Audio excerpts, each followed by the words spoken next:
दोस्तों, हर फिल्म में कुछ हटकर होता है। कुछ फिल्में अपने कलाकारों की एक्टिंग के लिए जानी जाती हैं, तो कुछ बेहतरीन कहानियों के लिए। किसी फिल्म में म्यूजिक तो किसी फिल्म को उसकी कॉमेडी के लिए जाना जाता है। वहीं आजकल कुछ ऐसी फिल्में भी बन रही हैं जिन्हें उनके स्पेशल इफेक्ट के लिए जाना जाता है।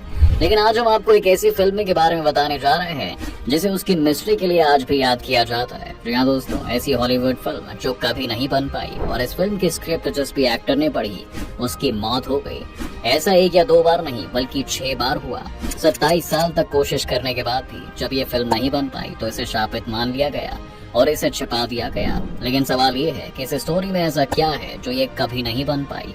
क्या लिखा है इस स्क्रिप्ट में, चलिए जानते हैं इसकी मिस्ट्री। बने रहिए हमारे साथ वीडियो के अंत तक।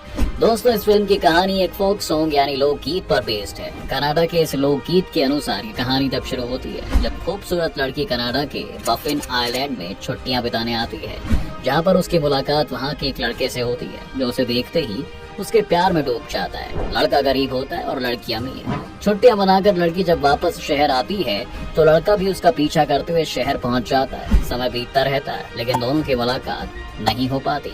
इसी बीच लड़का एक अमीर शख्स की बेटी की जान बचाता है, जिससे खुश होकर वो शख्स उसे काफी धन दौलत देता है। लेकिन लड़के को ये अमीरी भी रास नहीं आती, क्योंकि उसे तो बस लड़की से मिलने का इंतजार होता है। उससे न मिलने के गम में वो पागल हो जाता है और एक दिन उसकी मौत हो जाती है।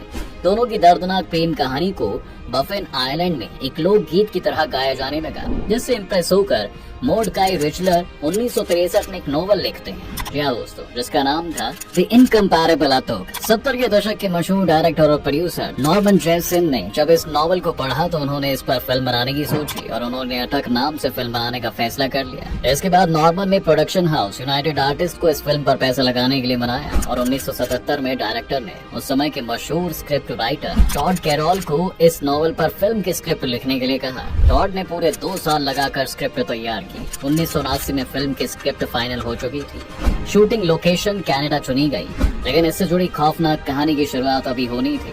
दरअसल 1980 के आसपास फिल्म में लीड एक्टर की तलाश हुई, लेकिन जिसने भी इस फिल्म की लीड एक्टर बनने की कोशिश की वो जान गंवा बैठा। दरअसल सबसे पहले 1982 फिल्म में हीरो के रोल के कॉमेडियन एक्टर जॉन बेलुशी को चुना गया। उन्हें स्क्रिप्ट पढ़ने के लिए दी गई। उन्होंने फिल्म में मुख्य किरदार यानी कि अटूक का रोल प्ले करने के लिए हाँ भी कर दी, लेकिन फिल्म पर काम शुरू नहीं हो सका क्योंकि कुछ महीनों बाद ही जॉन बेलुशी एक होटल के कमरे में मरे हुए मिले।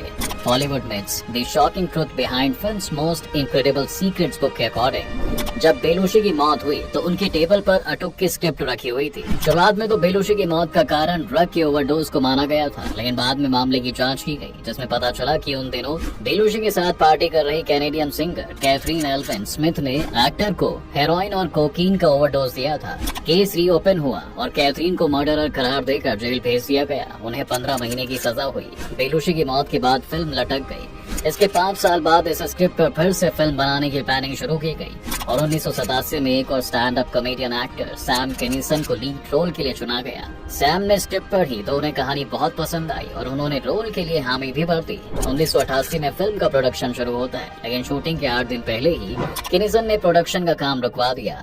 उन्होंने कहा कि उन्हें फिल्म की स्क्रिप्ट पसंद नहीं आ रही है और वो चाहते हैं कि स्क्रिप्ट पर दोबारा से काम किया जाए। किनिसन ने क्रिएटिव लिबर्टी देने की भी डिमांड की ताकि वो अपने अकॉर्डिंग स्क्रिप्ट में चेंजेस कर पाए, लेकिन फिल्म मेकर्स इस बात के लिए नहीं माने, इसलिए मामला उलझ गया और फिल्म 1992 तक फिर होल्ड पर चली गई। दैनिक भास्कर में लॉस एंजलिस टाइम्स की रिपोर्ट का हवाला दिया गया, जिसके अकॉर्डिंग किनिसन ने कहा है कि उन्होंने फिल्म नहीं छोड़ी थी बल्कि मेकर्स ने ही इसे बंद कर दिया था। वो उन्हें रिप्लेस करके दूसरे एक्टर को लेना चाहते थे, लेकिन ऐसा नहीं हो सका और फिल्म बंद हो गई। किनिसन के इन दावों को सुनकर मेकर्स ने उनके खिलाफ केस कर दिया। काफी मुश्किलों के बाद मेकर्स और किनिसन के बीच सेटलमेंट हुई और फिर से वो फिल्म पर काम करने के लिए मान गए। इसके बाद फिल्म का प्रोडक्शन दोबारा शुरू कर दिया गया, लेकिन इसी बीच किनिसन की एक एक्सीडेंट में मौत हो जाती है। 10 अप्रैल 1992 की रात उनकी कार को कैलिफोर्निया में पिकअप ट्रक ने ही टक्कर मार दी थी। इस ट्रक को नशे में धुत 17 साल का एक लड़का चला रहा था। जी हाँ दोस्तों, टक्कर लगने के कुछ समय बाद तक किनिसन की हालत ठीक थी। उसकी बॉडी पर एक भी चोट का निशान नहीं था, लेकिन फिर अचानक से किनिसन खुद से बात करने लगे और बार बार एक ही बात दोहराने लगे कि मुझे मरना नहीं है। इसके बाद वो सुध-बुध खो बैठे और कुछ देर बाद उनकी मौत हो गई। जांच में पता चला कि किनेसन की मौत इंटरनल इंजरी के कारण हुई थी। उसी समय उनकी पत्नी भी उनके साथ थी, लेकिन उन्हें मामूली चोटें आई थी। अभी तक 2 मौतें हो चुकी थी। लोगों को लग रहा था कि ये बुरी किस्मत का शिकार हुए हैं, लेकिन किसी ने तब भी इसे शापित नहीं कहा था। इस घटना के बाद भी प्रोडक्शन टीम ने हार नहीं मानी। आखिरकार 1994 में उन्होंने जॉन कैंडी को फिल्म में लीड रोल ऑफर किया था। कैंडी इस ऑफर से काफी एक्साइटेड थे, इसलिए उन्होंने स्क्रिप्ट पढ़नी शुरू की। लेकिन कैंडी के साथ भी वही हुआ जो पिछले 2 स्टार्स के साथ हुआ था। दरअसल 4 मार्च 1994 की रात कैंडी काम के सिलसिले में मैक्सिको गए हुए थे। इस दौरान वो एक होटल के कमरे में मरे हुए मिले। वह महज 43 साल के ही थे।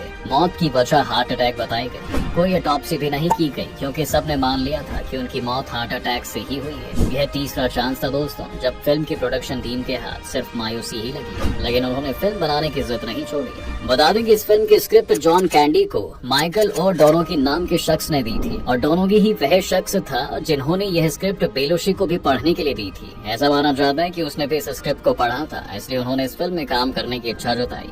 उन्होंने स्क्रिप्ट के अकॉर्डिंग खुद को ढालने के लिए अपनी तैयारी शुरू कर दी थी, लेकिन उनका अंजाम भी पिछले 3 स्टार्स के जैसा ही हुआ।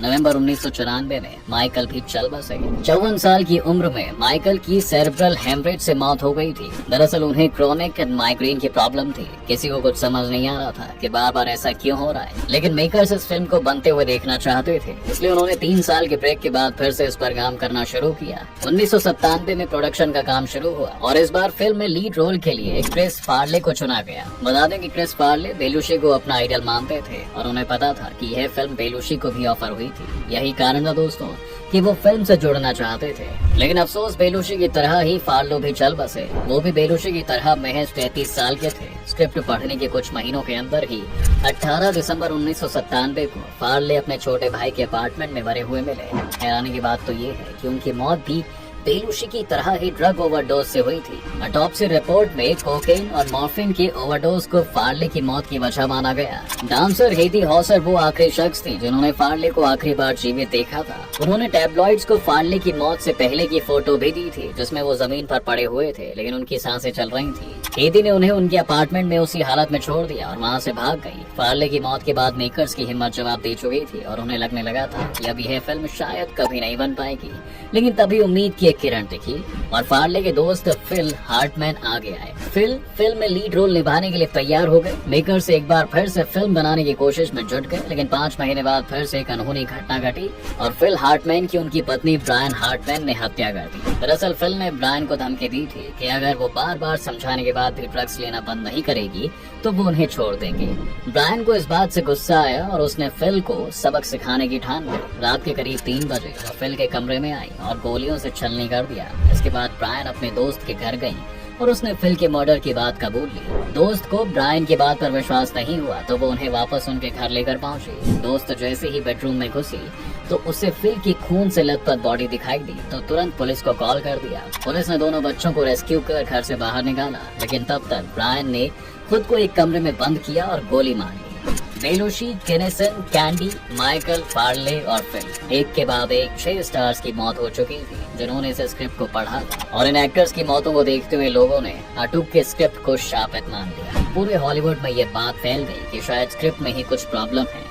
इस वजह से जिसने भी इस फिल्म की स्क्रिप्ट पढ़ी और लीड रोल करने की सोची, उनकी मौत हो गई। शुरुआत में लोगों ने इसे महज कोइंसिडेंस समझा, लेकिन जब एक के बाद एक 6 लोगों की मौत होती चली गई तो लोग इसका हिस्सा बनने के जिक्र से भी डरने लगे, इसलिए यह फिल्म कभी नहीं बन पाई। इसके बाद प्रोडक्शन हाउस यूनाइटेड आर्टिस्ट और टेड कैरोल ने इस स्क्रिप्ट को एक बक्से में बंद करके छिपा दिया ताकि उस पर किसी की नजर न पड़े और इस पर फिल्म बनाने की कोशिश में कोई जान न गवाए। हालांकि इस स्क्रिप्ट की कॉपी आज भी इंटरनेट पर मौजूद है, लेकिन असली स्क्रिप्ट को कहाँ छिपाया गया इसके बारे में किसी को भी नहीं पता।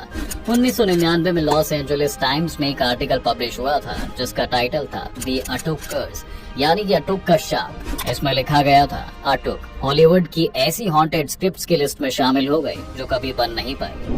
दोस्तों, आपको क्या लगता है, क्या अटूक की स्क्रिप्ट सच में शापित है या फिर सारी मौतें एक कोइंसिडेंस थी? क्या दोबारा इस फिल्म पर काम होना चाहिए? कमेंट के साथ अपनी राय जरूर दें और जाने से पहले वीडियो को लाइक, शेयर और चैनल को सब्सक्राइब जरूर कर दें।